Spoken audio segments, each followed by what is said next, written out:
হযরত আলী চিৎকার দিয়ে বললেন, শোনো নবীর সাহাবীরা,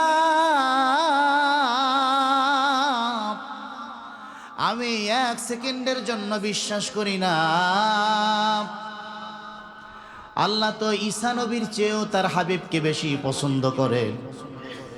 ঈসা নবীকে আল্লাহ যদি চতুর্থ আসমানে উঠাইয়া নিয়া বিপদ থেকে রক্ষা করতে পারেন, আমার বিশ্বাস রাসূলুল্লাহকে সাত আসমানের উপরে উঠিয়ে নিয়ে আল্লাহ তাকে হেফাজত করবে। সুবহানাল্লাহ। সাইয়েদনা আলী ইবনু আবি তালিব রাদিয়াল্লাহু তাআলা আনহু অন্যতম একজন সাহাবী, ইসলামের চতুর্থ খলিফা, আল্লাহর হাবিবের কলেজার টুকরা নয়নের মণি হযরতে ফাতেমাতুজ জোহরার স্বামী, রাসূলুল্লাহর দেহের অংশ, কলেজার টুকরা দুই নাতি হাসান এবং হুসাইনের পিতা, ইসলামের চতুর্থ খলিফা যিনি ছিলেন তিনি হলেন সাইয়েদনা আলী ইবনু আবি তালিব রাদিয়াল্লাহু তাআলা আনহু। আমরা নাম জানি, তার নাম হযরত আলী, লকব হলো আসাদুল্লাহ, আল্লাহর সিংহ। যুদ্ধের ময়দানে সিংহের ভূমিকায় তিনি অবতীর্ণ হতেন। কেউ তার সামনে পড়লে ফিরে যাওয়ার সুযোগ ছিল না, এজন্য তাকে আসাদুল্লাহিল গালিব উপাধি দেওয়া হয়েছে। তার আম্মাজান তাকে হায়দার উপাধি দিয়েছে। হায়দার অর্থ হলো আক্রমণাত্মক বাঘ, যে বাঘের সামনে থেকে ছুটবার কোনো সুযোগ নাই। তার লকব হলো কাররামাল্লাহু ওয়াজহা, তার লকব হলো মুরতাজা। অনেকগুলো লকবে তিনি ভূষিত হয়েছেন। তার পিতার নাম আবু তালিব, আল্লাহর হাবিব সাল্লামের আপন চাচা। আবু তালিব হলেন আলী রাদিয়াল্লাহু তাআলা আনহুর বাবা, আর তার মায়ের নাম ছিল ফাতেমা। মেয়ের নামও ফাতেমা, তার মায়ের নামও ফাতেমা। প্রিয় নবীজির নবুয়তের 10 বছর পূর্বে, অর্থাৎ যখন আল্লাহর হাবিবের বয়স 30, তখন সাইয়েদনা আলী রাদিয়াল্লাহু তাআলা আনহু জন্ম মোবারক হয় পবিত্র কাবা শরীফের মাঝখানে। বলেন না সুবহানাল্লাহ। অর্থাৎ প্রিয় নবীজির 30 বছর যখন বয়স, তখন হযরত আলী জন্মগ্রহণ করেন। পৃথিবীর একমাত্র ব্যক্তি যার পূর্বে এবং পরে কেউই কাবা ঘরে জন্ম নেয় নাই, কিন্তু হযরত আলীর মর্যাদা আল্লাহ তাআলা বুলন্দ করেছেন, কবুল করেছেন। পৃথিবীর সবচেয়ে শ্রেষ্ঠ পবিত্রতম জায়গা বাইতুল্লাহ, এই ঘরের মাঝখানে হযরত আলীর জন্ম হয়। বলেন না সুবহানাল্লাহ। মুস্তাদরাক আল হাকিমের 3য় খণ্ডের 480 নং পৃষ্ঠায় এসছে,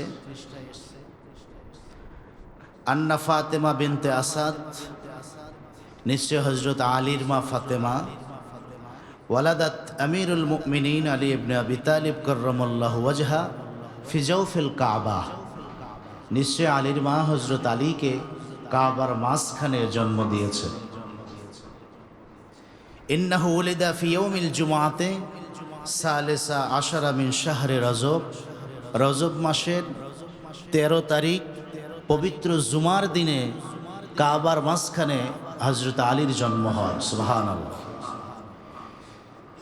এই হাদিসের মধ্যে এসছে পৃথিবীর কারো খোশ নসিব হয় না আগে কি পরে। হাদিসের বর্ণনা, ওয়ালাম ইউলাদু ফিহা আহাদুন ক্বাবলাহু ওয়ালা বা'দা, তার আগে এবং তার পরে কেউই এই সৌভাগ্য অর্জন করতে পারেননি, কিন্তু হযরত আলীকে আল্লাহ তাআলা কবুল করেছেন। পবিত্র জুমাবারে কাবার চত্বরে আল্লাহ তাআলা মায়ের পেট থেকে এই সন্তানকে পৃথিবীতে এনেছেন। বলেন না সুবহানাল্লাহ। তার বাবা রাসূলুল্লাহর আপন চাচা, তিনি অত্যন্ত গরিব মানুষ ছিলেন। কোনো মতে জীবনযাপন করতেন, কিন্তু সন্তান ঠিকমতো খাবার দেয়া লালন পালন করার সামর্থ্য তার ছিল না বিধায় ছোটবেলা থেকেই হযরত আলী আল্লাহর হাবিবের গৃহে লালিত পালিত হন এবং এই পৃথিবীর 3 নম্বর মুসলিম হলেন হযরত আলী। সুবহানাল্লাহ। প্রথম তো রাসূলুল্লাহ ইসলামের প্রবর্তক, তিনি আউয়ালুল মুসলিমিন। এরপরে দ্বিতীয় মুসলিম হলেন হযরত খাদিজাতুল কুবরা রাদিয়াল্লাহু তাআলা আনহা, আর তৃতীয় মুসলিম হলেন হযরত আলী। সুবহানাল্লাহ। এজন্য মনীষীরা বলেছেন, পৃথিবীতে যত মানুষ জন্মগ্রহণ করেছেন, কেউ এমন আছেন যার কোনো গুণ নাই, আবার কেউ এমন আছেন কারো কিছু কিছু গুণ আছে, কিন্তু হযরত আলী এমন একজন ব্যক্তি যার সার্বিক গুণ তার মধ্যে আল্লাহ দিয়েছেন। সুবহানাল্লাহ। এমন কোনো দিক নাই যেই দিকের গুণ তার মধ্যে সমাবেশ ঘটেনি। কাবার চত্বরে জন্মগ্রহণ করা, এই সৌভাগ্য তো পৃথিবীর কারো হয় নাই, তো এই গুণ কিভাবে মানুষ পাবে? কিন্তু এটা তিনি অর্জন করেছেন। নবীজির ঘরে তিনি লালিত পালিত হতে লাগলেন। সমস্ত কর্মকাণ্ড কাজ থেকে তিনি অবলোকন করলেন। বয়স যখন 9 কি 10, হঠাৎ করে তিনি একদিন দেখতে লাগলেন আল্লাহর হাবিব আম্মাজান খাদিজাতুল কুবরা সহ নামাজের মধ্যে সিজদায় রত আছেন। সুবহানাল্লাহ। এই দৃশ্য দেখে তিনি একটু অবাক হলেন, বুঝতে শিখেছেন 9-10 বছর বয়স, কারণ তিনি দেখে দেখে অভ্যস্ত হয়েছেন মানুষেরা মূর্তির কাছে মাথা নত করে, মানুষেরা লাত মানত উজ্জার কাছে কিছু চায়, এই মূর্তিগুলোকে সামনে রেখে সিজদা করে। মূর্তিগুলো তাদের কাছে এতই আপন যে বগলের তলে নিয়ে তারা ঘুমায়। এগুলোই তাদের দেবতা, এরাই নাকি মানুষকে সাহায্য সহযোগিতা করে। এই যখন পরিস্থিতি, তখন হঠাৎ করে রাতের অন্ধকারে তিনি দেখতে পেলেন যাদের ঘরে আশ্রিত হয়ে লালিত পালিত হচ্ছি,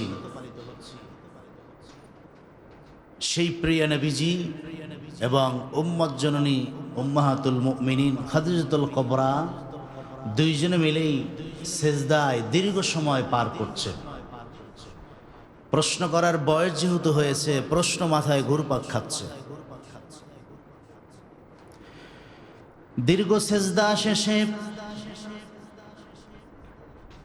আল্লাহর হাবিব সিজদা থেকে যখন তারা মাথা তুললেন, হযরত আলী প্রশ্ন ছড়ে দিলেন, ইয়া রাসূলুল্লাহ, ইয়া হাবিবাল্লাহ, দুইজনের মাঝখানে আমি তৃতীয় ব্যক্তি দীর্ঘ সময় মাটিতে মাথা লাগিয়ে সিজদায় অবনত ছিলেন, বিষয়টা তো আমি বুঝলাম না, কেন আমার কাছ থেকে গোপন করলেন?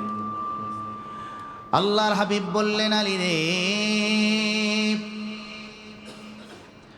তুমি আমার আপন চাচাতো ভাই, ছোট্টবেলা থেকে কোলে পিঠে করে তোমাকে মানুষ করেছি, লালন পালন করে বড় করেছি, তোমার কাছে কোনো কিছুই গোপন করি নাই, আজকের সিজদার কথাটাও গোপন করব না। ভালো করে শুনে নাও, যিনি তোমাকে, যিনি আমাকে, আমাদের সকলকে সৃষ্টি করেছেন, সেই আল্লাহ রব্বুল আলামিনের কুদরতি কদমে সিজদার মধ্যে আমরা মাথাকে নত করেছি। বলেন সুবহানাল্লাহ। যিনি তোমার স্রষ্টা, আমার স্রষ্টা, আমাদের সকলের স্রষ্টা, সেই মহান মনিব আল্লাহর কুদরতি কদমে মাথা সিজদায় অবনত করেছে। হযরত আলী একটু মন খারাপ করলেন, ডেকে ডেকে বলেন, নবীজি গো, আমি কি আপনাকে কম ভালোবাসি? কেন এত বড় সত্যটা লুকাইলেন? কেন আরো আগে আমাকে বললেন না? যখন বলেই ফেলেছেন, তাহলে আর দেরি করতে চাই না, হাতটা বাড়ায়া দেন, এখনই পড়ে নেই লা ইলাহা ইল্লাল্লাহু মুহাম্মাদুর রাসূলুল্লাহ। যখন এই কালেমা হযরত আলী পড়লেন, রাসূলুল্লাহ তার নামের সাথে একটা লকব জুড়ে দিলেন। আজকে থেকে তুমি শুধু আলী না, আজকে থেকে তোমার নামের শেষে হবে কাররামাল্লাহু ওয়াজহা। এই লকব যার সাথে যুক্ত করা হয় তার মানে হলো যাকে এক সেকেন্ডের জন্য মূর্তি পূজা স্পর্শ করে নাই, শিরক যাকে স্পর্শ করে নাই, আল্লাহ যার চেহারাকে সম্মানিত করেছেন তিনি কাররামাল্লাহু ওয়াজহা। বলেন সুবহানাল্লাহ।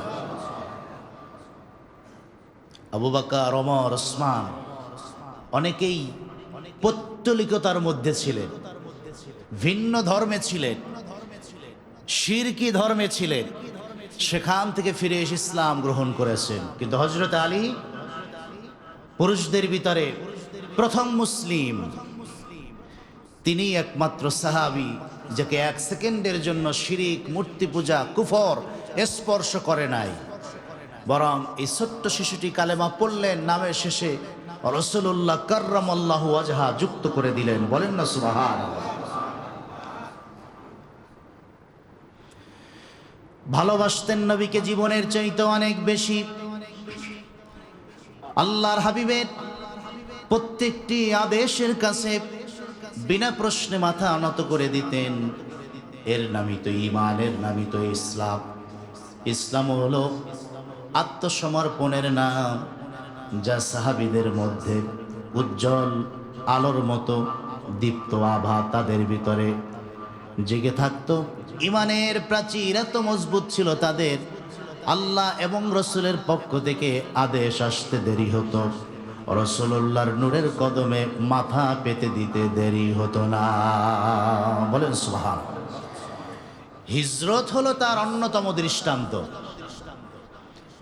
প্রিয় নবী ডেকে ডেকে বললেন, আলী রে, আল্লাহর পক্ষ থেকে আদেশ এসেছে, মক্কা থেকে মদিনা মুনাওয়ারায় আমাকে হিজরত করে যেতে হবে। আবু বকরকে সঙ্গে নিয়ে আমি রাত শেষ হলেই দিনের শুরুতেই বের হয়ে পড়ব। কাফেররা সিদ্ধান্ত নিয়েছে এই রাতে আমার ঘর ঘেরাও করে রাখবে, সকালবেলা হলে আমাকে তলোয়ার দিয়ে হত্যা করে দুনিয়া থেকে বিদায় করে দিবে। এই পরিস্থিতিতে আমাকে বের হয়ে মদিনার পানে রওনা হতে হবে, এটা আল্লাহর অর্ডার।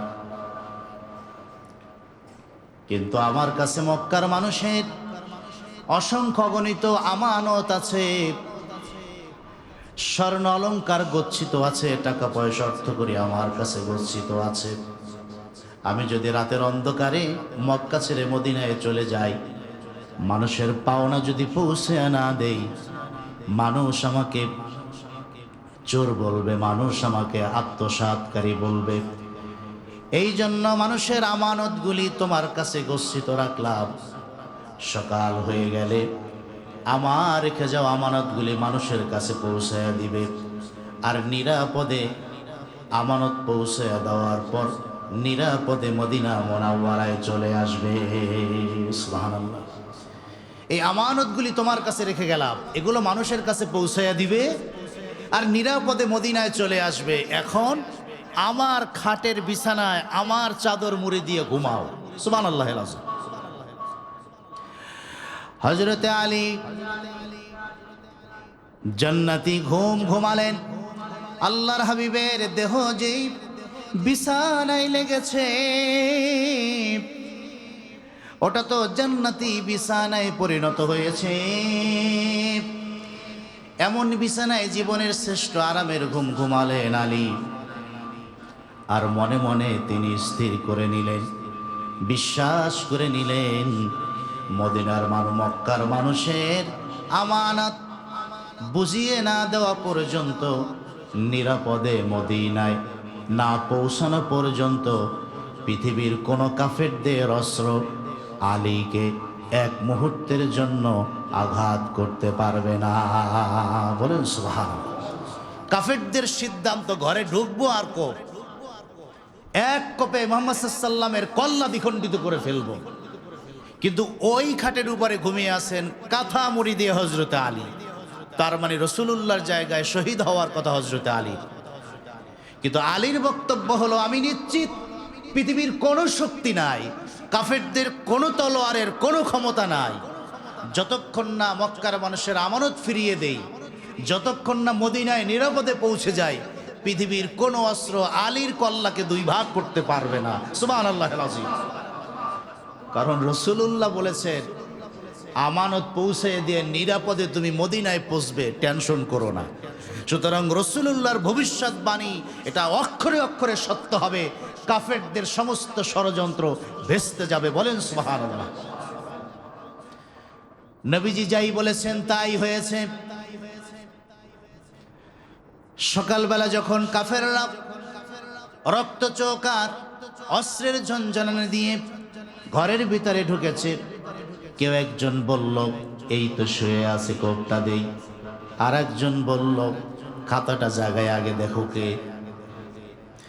এই দুইজনের দ্বিধাদ্বন্দ্বের মাঝখানে একজন কাঁথা উঠানোর পর দেখে মুহাম্মদ সাল্লাল্লাহু আলাইহি ওয়াসাল্লাম যেই খাটের মধ্যে থাকার কথা সে তো নাই, সেখানে হযরতে আলী। তখন তারা বলল, যাকে খুঁজতেছি তাকে পাই না, আলীর উপরে আঘাত করে লাভ নাই। হযরত আলী বললেন, চেষ্টা করলেও তো পারবা না, কারণ আমি হলাম কাররামাল্লাহু ওয়াজহা, রাসূলুল্লাহ যাকে আসাদুল্লাহ উপাধি দিয়েছেন। তোমরা আঘাত করার পূর্বেই আলীর আঘাতে চূর্ণ বিচূর্ণ হয়ে যাবে। তারা সেখান থেকে বলল যে এর সাথে তর্ক করে লাভ নাই, যাকে খুঁজি তাকে ধরি। আল্লাহর হাবিব বলেছেন, আলী রে, চিন্তার কোনো কারণ নাই, মানুষের আমানত পৌঁছে দিয়া মদিনায় নিরাপদে পৌঁছে যাবে।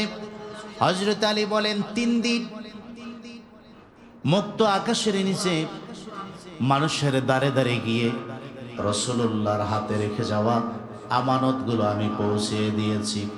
3 দিন পরে নিরাপদে মক্কা থেকে দীর্ঘ সফর করে মদিনা মুনাওয়ারায় পৌঁছেছি।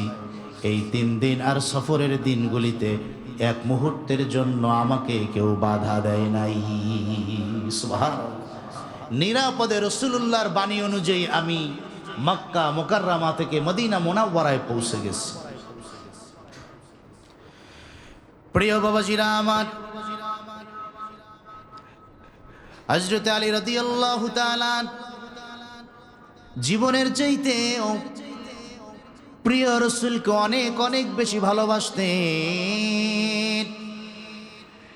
মৃত্যুকে আলিঙ্গন করা তার জন্য সহজ ছিল, কিন্তু এক মুহূর্তের জন্য রাসূলুল্লাহ থেকে দূরে থাকা তার জন্য সহজ ছিল না।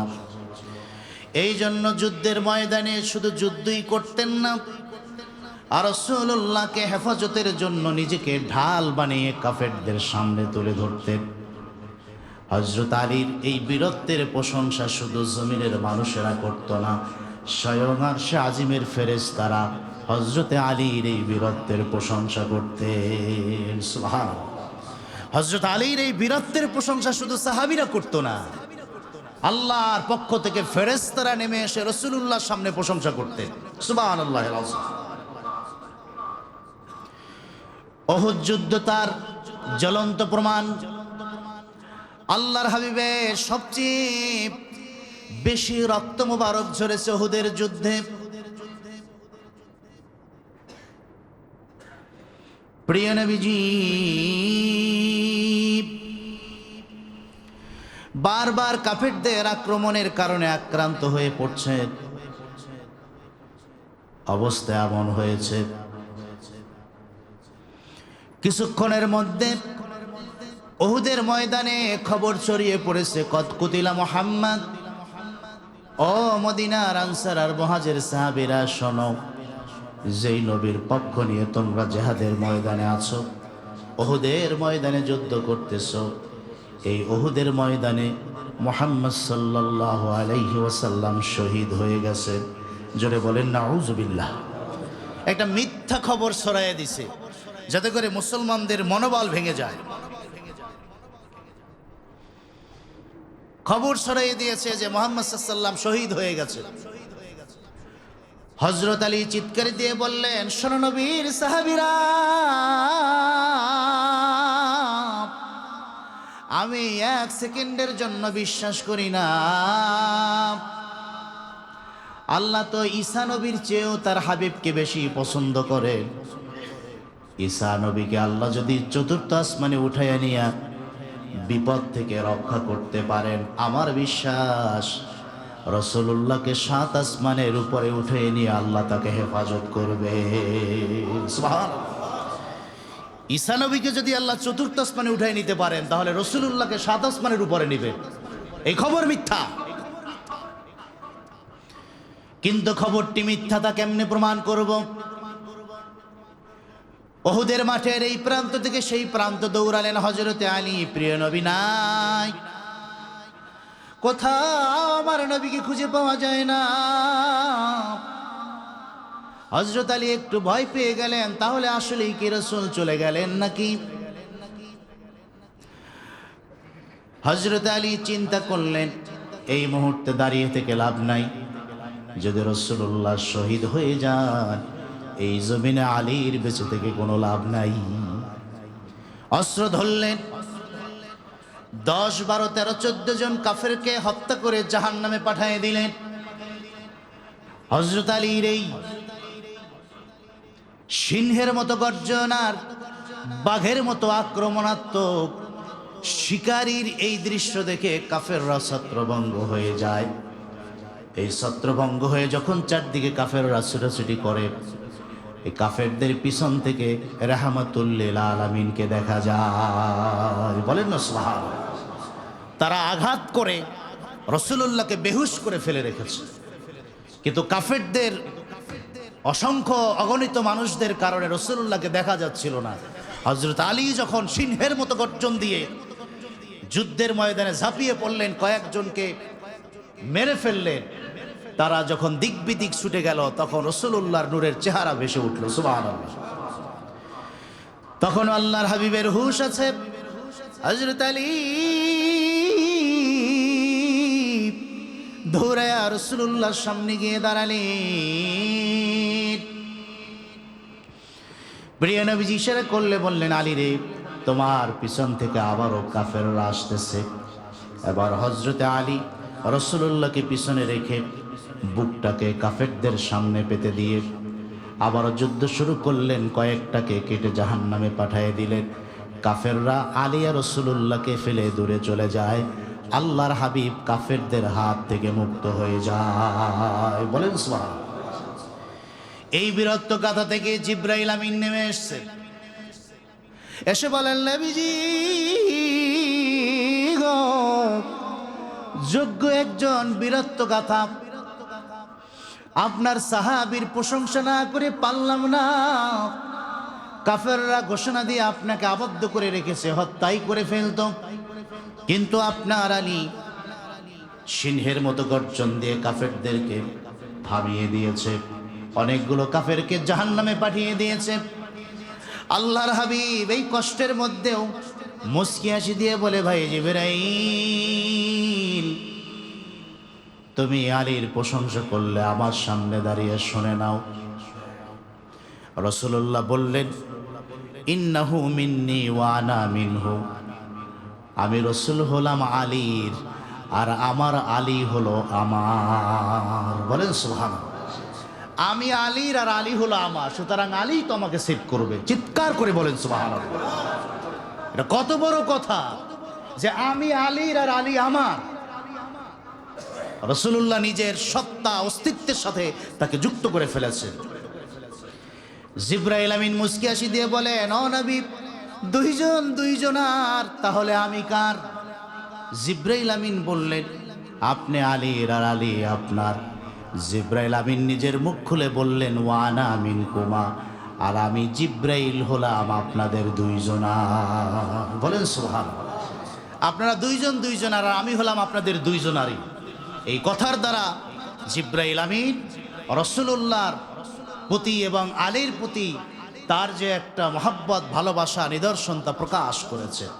হযরত আলী এমনই একজন ব্যক্তিত্ব, যার বীরত্ব গাথা থেকে আরশের ফেরেশতারাও রাসূলুল্লাহর কাছে এসে প্রশংসা করতেন। বলেন না সুবহানাল্লাহ। তার ইলম এবং মেধা সম্পর্কে একাধিক হাদিসের মধ্যে আল্লাহর হাবিব বর্ণনা দিয়েছেন।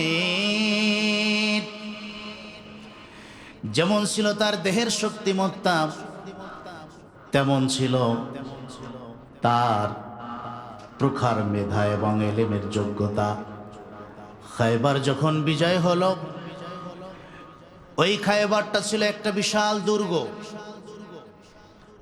বড় বড় কয়েকটা লোহার দরজা দিয়ে এই দুর্গটা আটকানো ছিল। আর মোরাহাব ইহুদিদের সবচেয়ে বড় নেতা হাজার হাজার ইহুদি নিয়ে এই দুর্গের মধ্যে থেকে মুসলমানদেরকে আঘাত করত। রাতের অন্ধকারে দিনের বেলায় সুযোগ খুঁজে মুসলমানদেরকে আঘাত করত, আর নিরাপত্তার জন্য দুর্গের ভিতরে বসবাস করত। দুর্গের দরজাগুলো ছিল লোহার মোটা, কেউ ভেদ করে ভিতরে ঢুকতে পারত না। রাসূলুল্লাহ সিদ্ধান্ত নিলেন, যারা মুসলমানদেরকে হত্যা করে আঘাত করে, আমি রাসূলুল্লাহর নেতৃত্বে খায়বরকে বিজয় করতে চাই। 20-25 দিনের একটা সফর। এই সফর শেষে 20 দিনের একটা যুদ্ধ। ওই দুর্গের এক পাশে মুসলমানরা তাঁবু খাটিয়ে যুদ্ধেও পরিচালনা করছে। শেষের দিকে রাসূলুল্লাহ পতাকা তুলে দিলেন আবু বকরের হাতে। আবু বকর যুদ্ধ পরিচালনা করলেন, কিন্তু বিজয় আনতে পারলেন না। এরপরে আল্লাহর হাবিব পতাকা তুলে দিলেন হযরত ওমরের হাতে। বললেন, ওমর, পতাকা তোমার হাতে তুলে দিলাম, খায়বরটা বিজয় করে আনো। হযরত ওমর প্রাণপণ চেষ্টা করলেন, কিন্তু তিনি খায়বর বিজয় করতে পারলেন না। আল্লাহর হাবিব সাহাবীদেরকে ডেকে বললেন, আবু বকর পারলেন না, ওমরও পারলেন না। আগামীকাল সকালবেলা এমন একজনের হাতে কালেমা খচিত পতাকাটা আমি তুলে দিব। আল্লাহর কসম, তার হাত দিয়ে খায়বরকে আল্লাহ বিজয় করে দিবেন। সুবহানাল্লাহ। আগামীকাল সকালবেলা আমি এমন একজনের হাতে কালেমার পতাকা দিব, তোমরা সাক্ষী, তার হাতে খায়বর বিজয় হয়ে যাবে। আল্লাহর হাবিবের এই ঘোষণা শুনে সব সাহাবী এই সুযোগটা গ্রহণ করার চেষ্টা করল। কে সেই সৌভাগ্যশীল ব্যক্তি যার হাতে কালেমার পতাকা রাসূলুল্লাহ তুলে দিবেন? সবাই নিজেকে ভাগ্যবান মনে করতে চাইলেন। রাত গড়িয়ে সকাল, কারো আরামের ঘুম হয় নাই। কার হাতে তুলে দিবেন? কোন সাহাবী আপন হবেন? কে রাসূলুল্লাহর কাছে হবেন? কারণ রাসূলুল্লাহ ঘোষণা করেছেন, যার হাতে খায়বার বিজয় হবে তিনি হবেন আল্লাহ ও তার রাসূলের খুব প্রিয় ভাজন কেউ। সুযোগটা সবাই নিতে চাইলেন। সকালবেলা আল্লাহর হাবিব ঘুম থেকে জেগে ফজরের সালাত আদায় করে ডেকে ডেকে বললেন, আইনা আলী ইবনে আবি তালিব, আমার আলী কোথায় রে? সাহাবীরা বলো আমাকে। সবাই বলল, ইয়া রাসূলুল্লাহ, ইয়া হাবিবাল্লাহ। এমন একজনের নাম বললেন, তিনি তো অসুস্থ, বিছানায় পড়ে আছেন। যুদ্ধ করতে গেলে চোখের পাওয়ারটা লাগে, তীক্ষ্ণ বাজ পাখির চোখ লাগে। হযরত আলীর 2 চোখই ব্যথায় ফুলে উঠেছে, কিচ্ছু দেখতেছেন না। এমন একজন ব্যক্তিকে ডাকলেন, কেমন করে তার হাতে পতাকা দিবেন? তিনি তো অসুস্থ। আল্লাহর হাবিব বললেন, আমার আলীকে আমার সামনে নিয়ে আসো, আমি একটু রাসূল নিজে দেখতে চাই। হযরত আলী লাল চোখ নিয়ে রাসূলুল্লাহর সামনে এসে বলেন, ইয়া রাসূলুল্লাহ, ইয়া হাবিবাল্লাহ, যদি আপনি অনুমতি দেন, চোখের ব্যথা আমার কাছে কিচ্ছু না, খায়বার বিজয়ের জন্য আমি আলী ঝাঁপায়া পড়ব। সুবহানাল্লাহ। আল্লাহর হাবিব বললেন, আমিও তো তাই বলি রে আলী, তোমার হাতে খায়বারের বিজয় আসবে, এটা শুধু আমার ঘোষণা না, স্বয়ং আল্লাহর ঘোষণা। সুবহানাল্লাহ। প্রিয় নবী আলীকে কাছে ডাকলেন। ফাবাসাকা রাসূলুল্লাহ সাল্লাল্লাহু আলাইহি ওয়াসাল্লাম ফি আইনাই, আল্লাহ রসুল বেহেশতি জবান মোবারক থেকে একটু থুথু মোবারক হযরত আলীর দুই চোখে লাগাই দিলেন। সুবহানাল্লাহ। ফাবারা, রাসূলুল্লাহর নূরের জিহ্বা মোবারকের থুথু চোখে লাগতে দেরি হয়েছে, 1 সেকেন্ডের কম সময় চোখের ব্যথা ভালো হয়ে গেছে। জোরে জোরে বলেন আল্লাহু আকবার। রাসূলুল্লাহ একটু লালা মোবারক থুথু মোবারক লাগিয়ে দিয়েছেন, চোখের ব্যথা 1 মুহূর্তে ভালো হয়ে গেছে। সুবহানাল্লাহ। এক হাতে নিলেন অস্ত্র, যেই তরবারিটা রাসূলুল্লাহ দিয়ে বলেছেন এটা তরবারি না, এটা জুলফিকার। এটা একবার উঠলে কল্লায় পড়লে কল্লার জায়গায় থাকে না। এক হাতে নিলেন জুলফিকার, আর এক হাতে দুর্গের একটা পাল্লা বাম হাত দিয়ে টান দিয়ে ওটাকে ঢাল বানালেন। সুবহানাল্লাহ। লোহার পাল্লাকে ঢাল বানায়া জুলফিকার হাতে নিয়ে খাইবারের ময়দানে নেমে পড়লেন আলী। ইহুদিদের সর্দার মোরাহাব বলল, আলী রে, যদি এতিম হতে না চাও, বাবাকে যদি হারাতে না চাও, নিজেকে যদি হারাতে না চাও, বিরত থাকো। আলী বলল, আমার মা নাম রেখেছে হায়দার, রাসূলুল্লাহ তরবারি দিয়েছেন যার নাম জুলফিকার, এটা যদি একবার উঠে যায় এই জুলফিকারের আঘাত থেকে বাঁচার কোনো ক্ষমতা নাই। মোরাহাব দরবারের সামনে আসলো হযরত আলী, একটা কোপ দিলেন, কল্লাটা 2 ভাগ হয়ে জমিনের ভিতরে পড়ে যায়। বলেন আল্লাহু আকবার। একটা আঘাত করেছেন, বাকি সৈন্য এই ভয়ে পালায়া দৌড়। হযরত আলী খায়বার বিজয় করলেন। ওই যে খায়বারের দুর্গের দরজা, লোহার দরজা টান দিয়ে ঢাল বানাইছেন, ওইটাকে ফেলে দিলেন। সাহাবীরা বলেন, পরবর্তীতে আমরা 40 জন মিলে চেষ্টা করলাম যে আলী যেটা টান দিয়ে হাতে উঠেছে ওইটা জাগানো যায় কিনা, কেল্লার দরজাটা লাগানো যায় কিনা। আমরা 40 জনে উঠাতে পারি নাই। সুবহানাল্লাহ। এই জন্য রাসূলুল্লাহ তাকে বলছেন, আসাদুল্লাহ, এটা শুধু বীর না, এটা আল্লাহর সিংহ, পরীক্ষিত সিংহ। আল্লাহ 40 জন পুরুষের শক্তি হযরত আলীর সিনা মুবারকে আল্লাহ দিয়েছিলেন। সুবহানাল্লাহ। যেমন ছিল তার দেহের ভিতরে শক্তি, তেমন ছিল তার ব্রেনের ভিতরে কোরআন কারীমের ইলম। এই জন্য নবীজি বলেছেন, আনা মাদিনাতুল ইলম ওয়া আলিয়ুন বাবুহা, আমি রাসূলুল্লাহ হলাম জ্ঞানের শহর, আর এই শহরের দরজা হলো আমার আলী। বলেন সুবহানাল্লাহ। যে আমি হলাম ইলমের দরজা, জ্ঞানের শহর। এই শহরে প্রবেশের জন্য যে দরজাটা লাগবে সেই দরজা হলো আমার আলী। সুবহানাল্লাহ। তিনি একটু মোটাসোটা মানুষ ছিলেন, গায়ের রং ছিল বাদামি। তিনি সবসময় লোহার হেলমেট পরতেন। এই লোহার হেলমেট পরতে পরতে মাথার চুল উঠে গেছে, এই জন্য মাথা কামায় রাখতেন। দাড়ি ছিল ঘন দাড়ি, আমরা যাকে চাপ দাড়ি বলি। এই গণধারিয়ালা মানুষ ছিলেন তিনি। একবার এক ইহুদি তাকে আটকাবার চেষ্টা করল। ওই ইহুদির আবার দাড়ি ছিল থুতনিতে। দাড়ি তো অনেক রকম হয়। হযরত আলীর তো চাপ দাড়ি, ঘন দাড়ি। ইহুদির দাড়ি ছিল থুতনিতে। ইহুদি সে আবার পণ্ডিত ছিল। সে হযরত আলীকে আটকাবার জন্য আসছে, তার সাথে প্রশ্ন যুদ্ধে লিপ্ত হবে। কি এলেম আছে তোমার সিনায়, বীর তো জানি, কিন্তু কতটুকু এলেম তুমি রাখো তা আজকে পরীক্ষা হবে। হযরত আলী বললেন, কি প্রশ্ন বলেন? তোমরা তো বলে বেড়াও কোরআনের সব প্রশ্নের জবাব আছে, সব কিছুর সমাধান আছে কোরআনে, তাহলে তোমার কাছে জানতে চাই, তোমার দাড়ি যে ঘন আর আমার দাড়ি যে কম, এটাও কি তোমাদের কোরআনে আছে নাকি? খুবই হাস্যকর প্রশ্ন। কিন্তু তোমরা তো বলে বেড়াও কোরআনে নাকি সব প্রশ্নেরই জবাব আছে, তাহলে আমার যে থুতনিতে কম আর তোমার যে বেশি, মনে হয় যেন তোমারটা উর্বর বেশি আর আমারটা উর্বর কম, তো এটাও কি কোরআনে আছে নাকি? কত বড় বিচক্ষণ ছিলেন হযরতে আলী। নবীজি বলেছেন, আমি যদি এলমের শহর, সেই শহরের দরজা হলো হযরতে আলী। তার প্রমাণ দিলেন।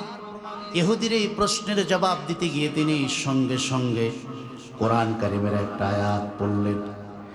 সে আয়াতে আল্লাহ রাব্বুল আলামিন বলেন, ওয়াল বালাদুত তাইয়্যিবু ইয়াখরুজু নাবাতুহু বিইذনি রাব্বিহি ওয়াল্লাযী খাবুসা লা ইয়াখরুজু ইল্লা নাকিদা।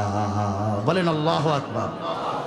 হযরত আলী বললেন, আল্লাহ বলছেন, যেই ভূমি ভালো তথা উর্বর, তাতে আল্লাহর হুকুমে ভালো ফসল হয়, আর যেই জমিন খারাপ অনুর্বর, তাতে কঠোর পরিশ্রম ছাড়া কিছুই হয় না। বলেন সুবহানাল্লাহ।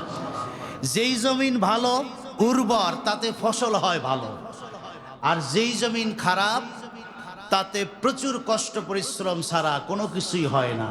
তিনি বুঝাইলেন, আমি শক্তিশালী সুঠাম দেহের অধিকারী, আমার এই থুতনিটা উর্বর, এই জন্য এখানে দাড়ি বেশি, আর তোমার থুতনি অনুর্বর, এই জন্য তোমার দাড়ি কম।